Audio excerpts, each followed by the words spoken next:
Y luego que se revelara el diagnóstico psiquiátrico de la mujer que se robó a una recién nacida del hospital, se ha generado la duda. ¿Su actuar fue con saña o justificado por su condición? Veamos los detalles en la siguiente nota. Son dos madres que yo tenía hijos, pero una ya no tiene. Y yo, ¿cuándo voy a volver a tener a mis hijos en brazos?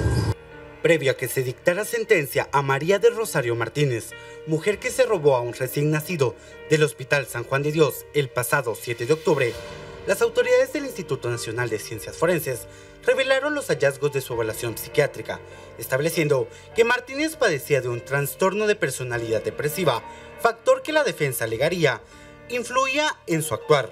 La mujer que se vistió de enfermera para robarse al bebé alegó en conjunto con la defensa que se vio influida por su pasado y su enfermedad, ya que Rosario padecía de un trastorno mental causado por 2 abortos y una serie de malas vivencias que la seguían.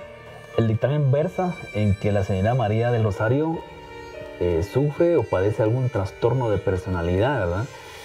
Apuntando al psiquiatra de que por los antecedentes históricos de la procesada, desarrolla algún tipo de depresión, efectivamente porque fue maltratada por sus papás, la obligaron a casarse a muy temprana edad, tuvo hijos a temprana edad también, y que ella no tenía la capacidad de poder abordar los sentimientos y las emociones, siendo de manera muy impulsiva a la hora de tomar decisiones.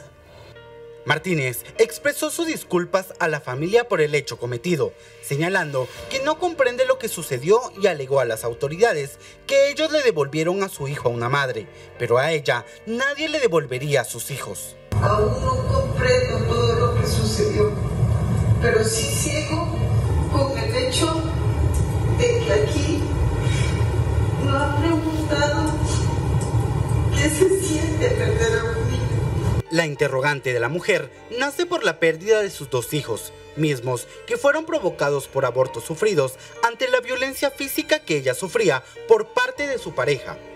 En la parte final de su audiencia, Martínez hizo una petición especial al tribunal, misma que nació desde su experiencia.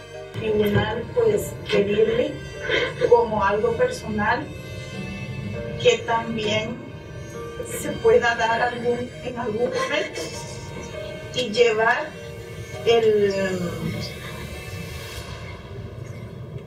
hecho de que las mujeres que hemos pasado por un maltrato seamos un poco más escuchadas, porque en mi caso fue algo que no se escuchó. Golpear a una mujer no es solo eso, maltrato, sino que también dañar sus emociones. Las palabras duelen mucho más que un golpe. El Ministerio Público señala que pese al diagnóstico de Martínez se comprobó que ella actuó de forma razonada. El mismo perito psiquiátrico ha indicado que a pesar de ese trastorno de la personalidad, no significa que se menoscabe el poder entender y el obrar de una manera correcta o incorrecta.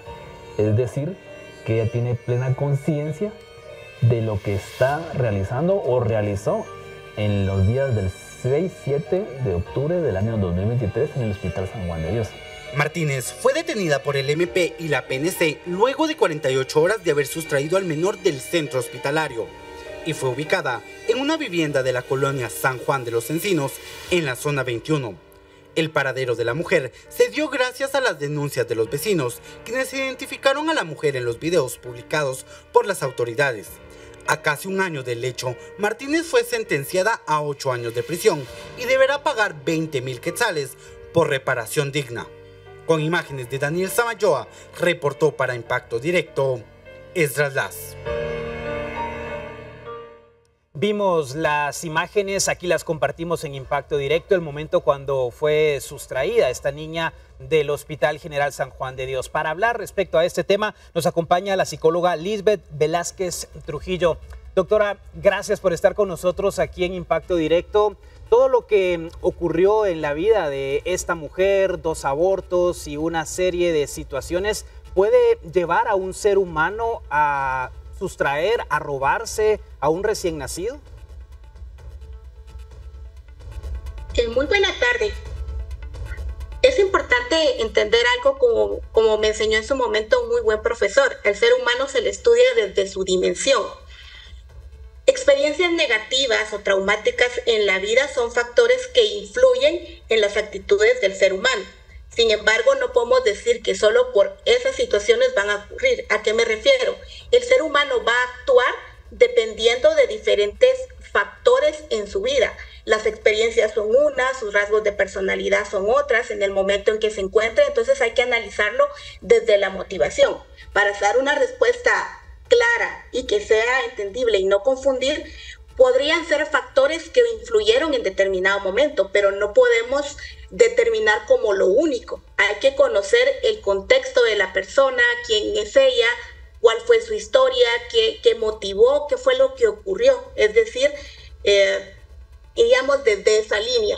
Desconocemos más allá de toda esa historia. Ahorita tenemos esos datos que me acaban de dar y por eso es importante, resalto, hacer un estudio desde la dimensión de las personas, desde todo lo que ocurrió.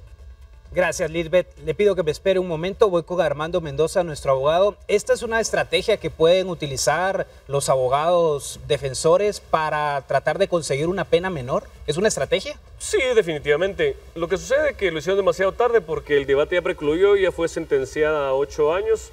La apelación especial no admite pruebas, solamente se valora fondo y forma de la sentencia, errores que hayan cometido los jueces en el momento al deliberar o situaciones que en alguna protesta que se hubiera planteado. La casación de igual forma, forma y fondo no permite valorar prueba. Esto será utilizado tal vez en un eventual recurso de revisión, que es excepcional, es un último recurso que cabe en cualquier instancia, incluso en ejecución. Entonces, puede ser una estrategia, sin embargo, como dijo la doctora, la psicóloga, no es un mérito para poder decir que fue un factor dominante para el patrón de conducta. Y hablábamos también, Armando, cuando presentamos este caso y se conoció la sentencia, que había sido la pena mínima finalmente. Sí, fue una pena mínima, toda vez de que gracias a Dios el niño fue encontrado con bien y lo que hablábamos en la ocasión anterior. También a veces la investigación muy escueta del Ministerio Público por la cantidad de investigaciones que realizan no tiene la contundencia necesaria pues, para el efecto de poder someter a la persona a una pena mayor. Sin embargo, la pena se grada entre un mínimo y un máximo. El Ministerio Público puede pedir la máxima, sin embargo, los jueces del tribunal en su momento tienen que valorar no solo la prueba rendida por parte de cargo, sino también de descargo, unificar criterios y ver también antecedentes de la persona, si nunca había sido condenada, si es delincuente primario, es decir, primera vez que comete un hecho delictivo en esa materia, entre otras cosas, para poder gradar la pena entre un mínimo, un intermedio y un máximo. Claro, Lisbeth, voy de nuevo con usted y una pregunta. ¿Cuáles serían los síntomas o qué podemos nosotros notar o cómo ustedes clínicamente describen a un paciente con personalidad depresiva, como ha sucedido con esta mujer? Bien. De manera general, la pregunta en función de una personalidad depresiva, primer punto, la personalidad, como lo define el psicólogo Alport, es una configuración dinámica adentro de las personas, es decir, en su interior de los sistemas psicofísicos que van a determinar la forma en que la persona se adapta, en otras palabras, se comporta. Desde esa línea, los rasgos que vamos a encontrar tienen que ver con una baja autoestima, con una autodesvalorización de la propia persona por la tendencia al pesimismo y la sumisión. Doctora, yo quería saber hasta qué punto se puede disculpar a una persona que está cometiendo un acto delictivo a causa de una enfermedad mental y hasta qué momento no se les debe juzgar o no en base a eso. No sé si me estoy explicando, como si alguien utiliza esa excusa que probablemente sea real, por ejemplo, ¿hasta qué momento se le debe juzgar y que pase tiempo en la cárcel? ¿O hasta qué punto es mejor que pase el tiempo en un sanatorio, en un hospital, recibiendo tratamiento de ayuda? Bien. Cuando se me habla de términos legales, esa parte sí le corresponde directamente al tribunal. Esto se debe que el tribunal no solo va a tener a la vista lo que dio respuesta, en este caso, un profesional de la psiquiatría, que es lo que yo tengo entendido que realizó la evaluación. En ese sentido, pues se tiene que tener a la vista eso, más todo lo que ellos llaman en determinado momento el universo de pruebas, es decir, los otros elementos de la investigación que los llevan a decidir. ¿Qué aspectos tienen que ver para un internamiento? Pues va a depender del estado actual de la persona. en qué... es decir, si vemos la depresión como un síndrome, como un trastorno, estamos hablando de que va a afectar el juicio, la capacidad crítica de una persona. Sí, la pregunta que yo tengo es precisamente relacionado a esto. Hemos visto en otros casos que las personas realmente han perdido la capacidad de cuidar de sí mismos, o se escapan de la ambulancia, o se quitan la ropa. Vemos que fue como impulsivo, que no tiene control sobre sí mismo. En este caso, la situación es distinta. Vemos, hay un mecanismo, se disfraza, se espera, se introduce al hospital. Es normal que una persona afectada emocionalmente pueda ser así de fría o de tener pueda ser meticulosa en ese tipo de detalles.